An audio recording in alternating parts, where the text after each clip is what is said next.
तो सूर्य केतु पंच के बारे में तो आपका स्वागत है। और आज जो विषय हम लेने जा रहे हैं वो जैसा कि आपने पढ़ा भी होगा, इसके ऊपर लिखा है कि कहीं हम च्यवनप्राश के नाम पे इम्यूनिटी बढ़ाने के बजाय घटा तो नहीं हैं। मैं ऐसा इसलिए कहना चाहता हूँ क्योंकि आज समाज में जो प्रचलन है च्यवनप्राश का, उसके बारे में चर्चा आपसे करना चाहता हूँ। और च्यवनप्राश कोई ऐसी औषधि नहीं है कि जिसका निर्माण या जिसमें औषधियाँ किसी छुपी हुई हों। आयुर्वेद में इसका महर्षि च्यवन ने सीधा सीधा फार्मूला बताया है और इसका एक ही लगभग फार्मूला है। कुछ फार्मेसियाँ थोड़ा बहुत अपने ऊपर नीचे कर लेती हैं। तो इसका ये अवलेय में आता है और इसमें मुख्यतः जो घटक है मैं आपको बता देता हूँ। इसका मुख्य घटक आंवला है, देसी गाय का घी है, मीठा है, शहद है और 40 के लगभग जड़ी बूटियाँ हैं। अब साथियों, आप एक कल्पना करिए, आप एक विचार करिए, आप मार्केट में जाओगे, जो कंपनियां आज खासकर इम्यूनिटी के जो पीछे जिसने इम्यूनिटी का जो चक्कर छेड़ा है, आप जिसकी भी ऐड देखोगे लगभग टीवी पे आके 250 रुपये किलो आपको च्यवनप्राश मिल रहा है। और मगर फार्मेसियों की बात करूं तो फार्मेसी जो बेचने वाला दुकानदार है उसको 40 से 50% तक बहुत सारी कंपनियां मार्जिन दे रही हैं। तो 250 का च्यवनप्राश अगर आप उसमें से 40% भी निकाल दो तो लगभग वो 130-135 रुपये का रह जाता है, उसकी कीमत रह जाती है। 140 भी मान लीजिए, और 140 में से अगर आप कंपनी खर्चे निकाल दो, 20% खर्चे निकाल दो तो उसकी कीमत 120 रुपये रह जाती है लगभग। मैं सामान्य तो बता रहा हूँ आपको। 120 में कोई भी कंपनी 30% 25% से कम मार्जिन पे कोई कंपनी काम नहीं करेगी, कोई फार्मेसी काम कर ही नहीं पाएगी। अगर उसको सर्वाइव करना है तो 25-30% मार्जिन लेके चलना पड़ेगा। तो लगभग सारे खर्चे अगर मैं निकाल दूँ, मार्जिन इसमें से निकाल दूँ, पैकिंग खर्च निकाल दूँ, तो जो च्यवनप्राश की जो एक्चुअल कीमत बचती है वो 80-85 रुपये बचती है। तो मुझे बड़ा ताज्जुब होता है कि जिस च्यवनप्राश में अगर हम देसी गाय का घी अगर आज एवरेज ईमानदारी से 2000 रुपये के आसपास लगाएं, क्योंकि देसी गाय का घी ऐसे हवा में नहीं बनता, जिसके घर पे गाय है या जो गाय का काम करता वही बता पाएगा देसी घी का रेट। तो आप इसमें पाओगे कि च्यवनप्राश में 1 किलो में 100 रुपये के लगभग देसी गाय का घी डलता है। और अगर मैं एक औषधि उठा लूँ वंशलोचन, तो 20 से 25 रुपये की 1 किलो में वंशलोचन भी डलती है।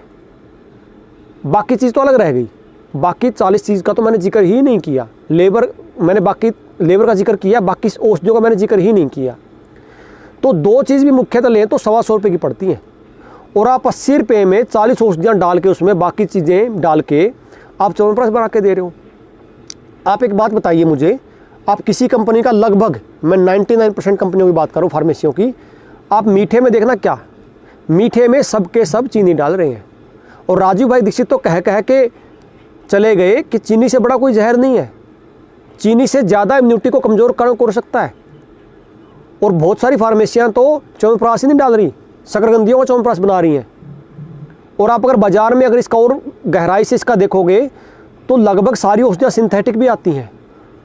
ओरिजिनल औषधियाँ कितने लोग डालते होंगे? जो लोग शुद्ध देसी गाय का घी नहीं डाल सकते, मीठे के नाम पे चीनी डाल रहे हैं, शहद के नाम पे शहद नहीं डाल रहे, आंवले के नाम पे शकरकंदी डाल रहे हैं, वो बाकी औषधियाँ डाल देंगे, आपको लगता है क्या? और जिस च्यवनप्राश में देसी गाय का घी नहीं है, क्योंकि कोई भी अवलेह बना लीजिए, आयुर्वेद कहता है जो भी आप अवलेह बनाओगे उसमें सबसे पहले गो घृत, देसी गाय का घृत ही लिखा है। मुझे ये बताइए कितनी फार्मेसियों के पास देसी गाय है? आज अब किसी फार्मेसी में जाके देखो जहाँ च्यवनप्राश बन रहा है कि उनके पास देसी गाय का घी है भी कि नहीं है, देसी गाय है भी कि नहीं है। तो मित्रों, मैं आपसे इतना ही निवेदन करना चाहता हूँ।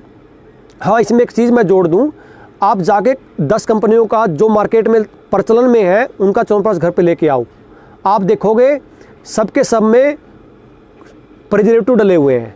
आयुर्वेद कब कहता है प्रिजर्वेटिव डालने के लिए? आपको जरूरत कहाँ पड़ती है? शहद से अच्छा प्रिजर्वेटिव है क्या?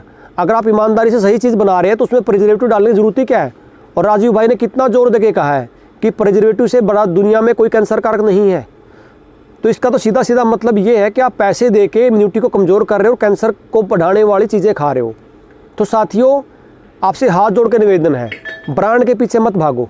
आपके आस पड़ोस में जो भी शुद्ध कोई गुरुकुल बनाता हो या कोई वैद्य बनाता हो, कोई भी ठीक ठाक जिसमें चीनी ना हो, मीठे में शुद्ध देसी खांड हो, देसी गाय का घी हो, आंवले की जगह आंवला हो, शहद की जगह शहद हो और बाकी औषधियाँ हो, ले लीजिए। च्यवनप्राश से अच्छा कुछ नहीं है। च्यवनप्राश रोग प्रतिरोधक क्षमता बढ़ाता है और च्यवनप्राश इस मौसम का बहुत अच्छा खाने का अवलेह है। लेकिन वो च्यवनप्राश हो, च्यवनप्राश के नाम पे जहर ना हो जो मार्केट में परोसे जा रहे हैं। तो साथियों, ब्रांड के पीछे नहीं जाना।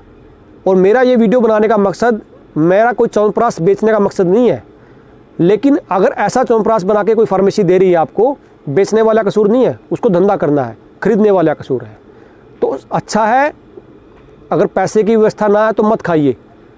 कोई ज़रूरी नहीं है च्यवनप्राश खाना, खाओ तो कहीं से शुद्ध लेके खा लो, सस्ते के चक्कर में जहर मत घर पे लेके आओ। तो साथियों, ये छोटी छोटी जानकारी अगर आपको पसंद आई हो तो इस वीडियो को अपने मित्रों के पास भेजो जो सर्दियों में कहीं पैसे लगा के अपने शरीर को ख़राब ना कर रहे हो। और आप जहाँ से भी च्यवनप्राश लो उसका थोड़ा सा आप जाओ उनके पास, आप कोई चीज़ खा रहे हो उसके बारे में पता भी करो। और इस वीडियो को और इस चैनल को थोड़ा सब्सक्राइब करवाओ मित्रों, ताकि जो ये आड़ में, पैसे की आड़ में जो हमें जहर खिलाए जा रहे हैं दवाई के नाम पे, ताकि इनकी सच्चाई का पता चल सके। नमस्ते साथियों, वंदे मातरम, जय हिंद।